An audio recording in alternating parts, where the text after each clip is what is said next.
சேலம் மணிகண்டன், அதிமுக தன்னுடைய வாக்குகளை இழக்கிறது, அதனை பாஜக பெற்று வருகிறது, அதன் மூலமாக வளர்ச்சி அடைகிறது என்கிறார் திரு ஸ்ரீகாந்த் கருணேஷ். உங்களுடைய கருத்து என்ன? அதே போன்று அதிகமா திமுகவை சொன்னேன். சேலம் மணிகண்டன் அதிமுக ரெப்ரசென்ட் பண்ணி வந்ததுனால நான் அந்த கேள்வியை மட்டும் அவர்கிட்ட கேட்கிறேன். திரு சேலம் மணிகண்டன். நியூஸ் 18 தமிழ்நாடு நேயர்களுக்கு வணக்கமா. அதாவது தமிழகத்தில் நடந்து கொண்டிருக்கின்ற துக்ளக் தர்பாரை வீழ்த்த துக்ளக் வியூகம் அமைக்குது அப்படிங்கறத நேற்று துக்ளக் ஆண்டு விழா முழுவதையும் பார்த்த என்னால புரிஞ்சுக்க முடியுதுமா. எனக்கு முன்னாடி பேசின மரியாதைக்குரிய தராசு சியாம் ஒண்ணு சொன்னாரு. அதிமுகவினுடைய அரசியலையும் அதனுடைய பொதுச் செயலாளர் திரு எடப்பாடி பழனிசாமி அவர்களின் அரசியலையும் உற்று நோக்குபவன் அப்படிங்கிற அடிப்படையில நான் திரும்ப ஒரு ரீஎன்டாஸ் பண்றேன். மழை இருக்கு வர இலை தாமர பக்கம் தலை வச்சு கூட படுக்காது அப்படிங்கறது என்னுடைய சொந்த கருத்து. இருந்தாலும் நான் ரீஎன்டாஸ் பண்ண விரும்புறேமா. மரியாதைக்குரிய கருணேஷ் அவர்கள் பேசுறப்ப என்ன காரணம்னு எனக்கு தெரியலம்மா. ஏதோ துக்ளக் பத்திரிகையும் திரு ஆடிட்டர் குருமூர்த்தியும் ரொம்ப ஒரு டிட்டாச் பண்ணிட்டு அவர் பேசினாரு. தமிழக பாஜகவில் ஏறத்தாழ 20 ஆண்டு காலம் பயணித்தவன் துக்ளக்கினுடைய நிறுவன ஆசிரியர் திரு சோ, இன்றைய ஆசிரியர் திரு குருமூர்த்தி அவர்களுக்கு நன்கு அறிமுகமானவன் அப்படிங்கிற முறையில சொல்றோமா. தமிழக பாஜகவிற்கு துக்ளக் பாத்தீங்கன்னா ஒரு பகவத்கீதை. அந்த மாதிரி பாஜக காரங்களுக்கு துக்ளக்கு எப்பயுமே ஒரு ரத்த பாசம் இருக்கும். திரு மரியாதைக்குரிய ஆடிட்டர் குருமூர்த்தி RSS ஓடையும் மற்ற தலைவர்களோடையும் நேரடி தொடர்பு இருக்கக்கூடியவர். வாஜ்பாய் அவர்களுக்கு கிட்டத்தட்ட ஒரு ஆலோசகரா திரு சோமு குருமூர்த்தி இருந்தாங்க. இன்றைய பிரதமர் மோடியை நீங்க பிரதமர் வேட்பாளராக அறிவிக்க வேண்டும் என்று தன்னுடைய ஆண்டு விழாவில் அத்வானியை உட்கார வச்சுக்கொண்டு முதல்ல இந்தியாவில மோடியை நீங்க பிரதமரா வேட்பாளராக அறிவிக்கிறேன்னு சொன்னவர் திரு குருமூர்த்தி. அப்படிப்பட்ட குருமூர்த்தியோட ஒரு டிட்டாச்மெண்ட் பண்ணிட்டு அவர் பேசுறது எனக்கு ஏதோ வியப்பா இருக்குதுமா. நான் ஒண்ணு சொல்லிடுறேன். முதல்ல இன்னும் 2 நாள் போகட்டுமா, 17ஆம் தேதி போகட்டும். மழை இருக்கிறாரா இல்ல தலை மாற்றப்படுமா அப்படிங்கிறது 17ஆம் தேதி நிச்சயமா தெரியுமா. அதை முதல்ல நான் ஒண்ணு சொல்லிடுறேன். 2வது என்ன அப்படின்னு கேட்டீங்கன்னா, கருணேஷ் ஒண்ணு சொன்னாரு, கூட்டணி என்பது நாங்க இப்ப முடிவு பண்ணல. வாஸ்தவம் தான்.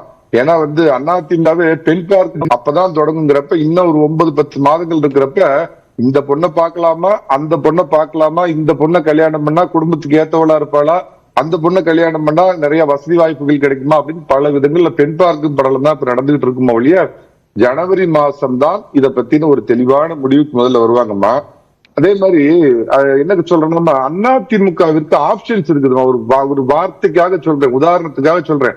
விடுதலை சிறுத்தைகள் அதிமுகவோட சேர்றதுல பிரச்சனை இருக்காது, கம்யூனிஸ்டுகள் சேர்றதுல பிரச்சனை இருக்காது, காங்கிரஸ் கூட சேர்றதுல பிரச்சனை இருக்காது. ஒருவேளை தமிழக வெற்றி கழகம் விஜய் இந்த இதுக்கு வரது கேக்குதுமா நான் பேசுறது? இல்ல அவங்க யாரும் நாங்க அதிமுக கூட சேர்றதுக்கு தயார் அப்படின்னு சொல்லலையே. அதிமுகவுக்கு பிரச்சனை இருக்காது. அவர்கள் எல்லாம் அதிமுகவோட சேர்றதுல அதிமுகவுக்கு பிரச்சனை இருக்காது. ஆனா சேர போறோம்னு எந்த இடத்துலயும் அந்த கட்சிகளோட தலைவர்கள் சொல்லலையே. இல்ல ஆடியோ வரலமா எனக்கு. சரி, அதை சரி செஞ்சுட்டு நம்ம திரும்ப வரலாம். தொடர்ந்து திரு SS ஸ்ரீராம்.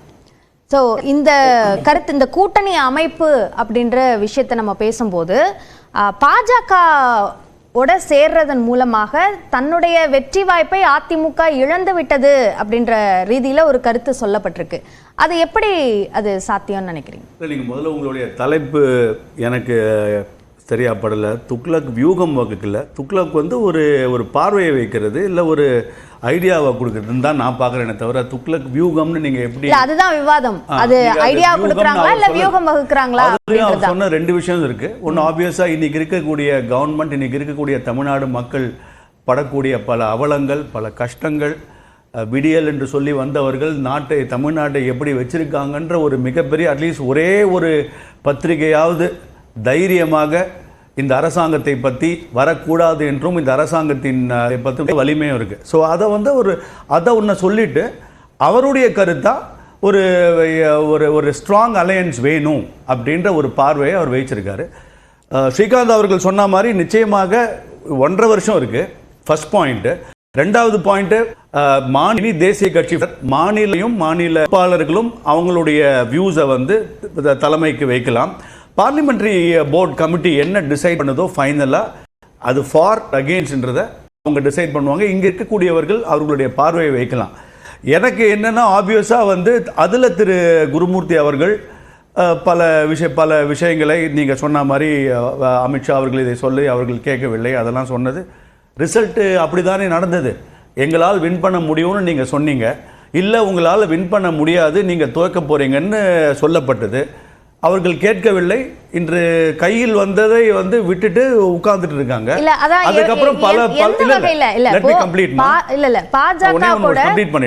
எனக்கு நீங்க சொன்னதே ஒரு டவுட் இருக்கு. வந்த வாய்ப்பை தவற விட்டுட்டாங்க அப்படின்னு சொன்னீங்கல்ல, எந்த வாய்ப்பை தவற விட்டாங்க? அவங்க சொன்னது அமமுக அன்னைக்கு ஒன்றாக ஒருவேளை இருந்திருந்தால், அலையன்ஸ் கூட இருந்திருந்தால் நிச்சயமாக வெற்றி வாய்ப்பு இதே அதிமுக தான் இன்னைக்கு ஆட்சியில் இருந்திருக்கலாம். அவர்கள் இன்னைக்கு கைவிட்டது அமமுகவை கைவிட்டதால் அவர்கள் ஆட்சியை கைவிட்டார்கள். அதுக்கப்புறம் கன்சிஸ்டண்ட்டாக அவங்க தோக்கிறது வந்து நம்ம பார்த்துட்டு தான் இருக்கோம். அது பார்லிமெண்ட்டாக இருக்கட்டும், இல்லை இந்த உள்ளாட்சி பொறுப்புகளாக இருக்கட்டும், குறைந்து கொண்டு தான் இருக்குது. ஆனால் அந்த சமயத்தில் பாஜகவோட வாக்கு வாங்கி நோட்டா என்று சொன்னவங்க இன்னைக்கு அதோடைய இண்டிவிஜுவலாக 12% 13% இருக்கிறாங்க. கூட்டணியாக 18% போயிருக்கு. ஸோ ஒரு பக்கம் ஒரு 35 ஆண்ட கட்சி வாக்கு சதவீதத்தை இழக்கிறது, மறுபக்கம் நோட்டாவின் போட்டி போடும்ன்ற ஒரு கட்சி வந்து 18% உயர்ந்து செல்கிறதுனா நிச்சயமாக யார் பக்கம் பெண்டுலம் இருக்கின்றத சில பேர் அதை கரெக்டாக தான் பார்ப்பாங்க. உங்களுக்கான தனி வலிமை இன்றைய தேதியில் இல்லை என்பது நிதர்சன உண்மை. அது உங்களுக்கு பிடிக்காமல் இருக்கலாம், அதை நீங்கள் வந்து உற்று நோக்காமல் நீங்கள் திரும்பி நிற்கிறீங்கன்னா நில்லுங்க. பாஜகவுக்கு வந்து நாட்டை ஆள்கிறது, 18 மாநிலத்தை ஆள்கிறது. தமிழ்நாடு என்பதை நிச்சயமாக ஆள வேண்டும் என்ற மிகப்பெரிய கனவு, அதாவது ஆசை இல்லை, மக்களுக்கான ஒரு அரசாங்கத்தை தமிழ்நாட்டில் அமைக்கணுன்ற கனவு பாஜகவுக்கு இருக்கு. ஆனால் அதிமுக இருப்பது ஒரே ஒரு மாநிலம். அவர்களால் ஆட்சியில் வர முடியும், தேசத்தில் வேறு எங்கும் வர முடியாது என்ற நிலைமை இருக்கும்போது உற்று நோக்கிக் கொள்பவர்கள் அவர்கள் தான் இருக்கணும். அதனால இங்க பாஜக வந்து அவங்க வாசல்ல வந்து நிக்கல, நீங்க வரணும் பரவாயில்ல. எந்த ஷார்ட் டேர்ம் கேமும் ரெடி, லாங் டேர்ம் கேமுக்கும் ரெடி. ஆனால் இக்கட்டான சூழ்நிலை இருப்பது அதிமுகவை தவிர பாஜக அல்ல. அந்த பாயிண்டை நீங்க புரிஞ்சுக்கோங்க. இப்போ 2021 எடப்பாடி பழனிசாமிக்கு வந்த ஒரு நல்ல வாய்ப்பை தவற விட்டுட்டார். அமித்ஷா சொல்லி நான் பேசினேன் அப்படின்னு திரு குருமூர்த்தி சொன்னார். எந்த வாய்ப்பை தவற விட்டுட்டதா சொல்றாரு?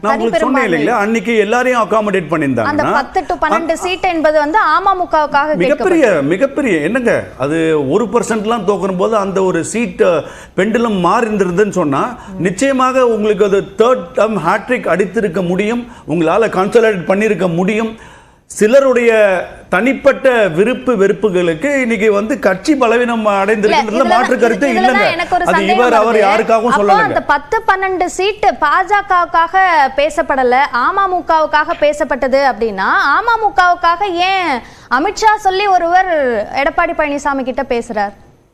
நீங்க திருப்பி அந்த கேள்வியை கேட்கணும். இல்ல, நான் அந்த 10-12 சீட்டை கொடுத்திருந்தா வெற்றி பெற்றிருக்க முடியும், தனிப்பெரும்பான்மையை திமுக பெற்றிருக்காது அப்படின்னு திரு குருமூர்த்தி பேசினார். அப்ப அந்த சீட் யாருக்காக கேட்கப்பட்டது? எல்லாரும் நீங்க வந்து வாக்கு வங்கியா பார்க்கணும். இந்த ஓட்டு பேஸ்ல ஸ்ட்ரெங்த்ல பார்க்கிற போது இந்த சீட் கொடுத்திருந்தா அந்த சீட் இல்ல, எல்லாரையும் ஒன்றாக சேர்ந்திருந்தால் யாருக்கு கொடுத்திருந்தான்னு கேக்குறேன். அது அந்த அலையன்ஸ்ல அவர் வந்து மீன் பண்ணது நம்ம நீங்க நம்பர்ஸ் தெரிஞ்சது தானேம்மா. அமமுக வந்து பல இடத்துல அந்த ஓட்டு அவங்களுடைய வாங்கின ஓட்டை நீங்க அதிமுக சேர்த்திருந்தா அதிமுக அண்ட் பாஜக ரூலிங் அலையன்ஸா வந்து கவர்மெண்ட்டை கைவிட்டது அந்த ஏஎம்எம்கே ஓட்டு தானே. அதுதான் விஷயமே கூட. அதுதான் அதிமுகக்குள்ள இருக்கக்கூடிய பிரச்சனையை சரி செய்யறதுக்கு பாஜக முயற்சி செஞ்சதா?